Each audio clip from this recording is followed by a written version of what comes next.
This YCN segment is brought to you by M.J. Harrington and Company, jewelers and designers since 1948.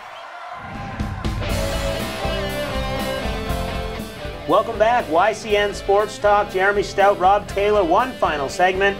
And before we get to our picks, talk a little AFC. We got a battle in the West. The Chargers and the Chiefs. We saw those two teams on Thursday Night Football. Chargers, kind of a surprising win, especially without their big running back, Melvin Gordon, who gets that division and probably the #1 seed. A great game Thursday night. The Chargers came back from 2 touchdowns down to beat the Chiefs. Certainly making the compelling storyline out there in the West. So I'm going to say my heart of hearts is that the Chargers are really coming on strong, putting it all together at the right time. So that's what I'm feeling right now. I don't know. What is your opinion? Well, I mean, I think I kind of agree with you because the Chargers seem to have the easier schedule right now as they're home this week against the Ravens, and the Chiefs go on the road and play the Seahawks. We'll be picking both of those games coming up next. So I kind of agree with you, and the Chargers seem to be the more complete team. The Chiefs probably better offense, but their defense is pretty bad. Chargers, like you said, they got a good defense and a good offense, probably a complete team. So I agree with you. I think they get the #1 seed. The #2 seed is still up for grabs. Like we talked about, the Patriots can still get it if the Texans lose, and we're going to be picking that game, so don't give it away. But how are you feeling if the Patriots get that #1 seed or #2 seed versus #3 seed? If they're at 2, that a lot would be better. Very important for them, I think. They just seem like they're kind of banged up and tired. Tom Brady could really use a couple of days off. Right. So.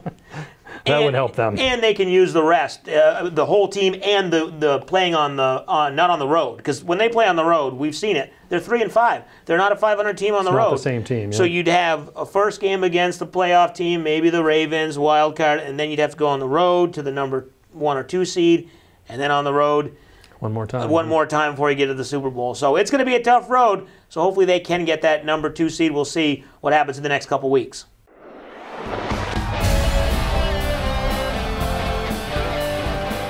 It's time for the Salt Hill Pub Picks of the Week. Salt Hill Pub, honest food, perfect pints, live music, now here to serve you in 5 locations. All right, here we are with our Salt Hill Pub Picks of the Week. Before we get to the picks, the standings look like this. 46-28-1 for myself. I went 3-2 last week. Alex also went 3-2. He's 44-30-1. And the guest, Rob, is 39-35-1. And you're 7-7-1. Right. Perfectly 500. All right. So you can raise that. This will be your last week of the regular season. You can finish strong here. First game, we got Ravens and Chargers. That's Saturday night. Big game for both these teams. Even though Stephen A. Smith from ESPN has given the San Diego Chargers a bunch of guys that no longer play for him, I still think they've got a good shot to win. I'm going to pick them over the Ravens. Yeah, I agree with you. The Ravens, they're a good team. They might make the playoffs, but at home, this Chargers team is just too much. And then we move over to a battle in the NFC North, Vikings and Lions. Vikings still in control of their own destiny for the playoffs. Do they get this one on the road? I think they do. I think they're coming through against the Lions. I don't think that's a really difficult pick. I agree with you. I take the Vikings. They just get it done. Lions are really disappointed this year, and they continue to as well. Texans and Eagles, big one for both teams. Eagles with the big upset last week of the Rams.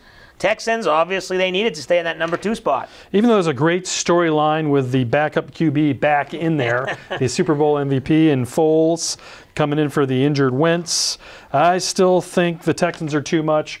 Watch J.J. Watt have a big game in this one. Well, I might be disagreeing with you. Maybe it's based on my heart because I don't want the Texans to win, so I'm going to pick the Eagles. I think they can get it done, and they keep their playoff hopes alive. Steelers and Saints, another big one for seeding for both these teams. Yeah, I think the Saints are a little bit too much for the Steelers. If you watch the Patriots game, right. Steelers did not look sharp. Big Ben was throwing interceptions. So I'm going Saints with this one. Drew Brees will have a monster game. I agree with you. Saints get the win. You're right. That Steelers team, they're going to need to put up more than 17 points to keep up with the Saints, especially down in New Orleans. And the final game, Chiefs and Seahawks, a big one. Chiefs have the inside track if they win this game to win the #1 seed, but Seahawks still fighting for their playoff lives. Yeah, I'm seeing the Seahawks on the decline. I'm seeing the Chiefs on the incline. So I'm going Chiefs on this one. I agree with you there. I'm taking the Chiefs as well. They have the bounce-back game after their loss to the Chargers last week. So there are the picks for the Salt Hill Pub Picks of the Week. Rob, thanks for joining me. Merry Christmas and Happy New Year. Merry Christmas to you. Merry Christmas to everybody out there. Yes, Merry Christmas, Happy New Year. We will not be around next week, so you'll have to watch one of our reruns and you'll be able to look at all my hot takes that were incorrect, I'm sure. But we'll be back the following week in the new year. So have a Happy New Year. Thanks for watching YCN Sports Talk.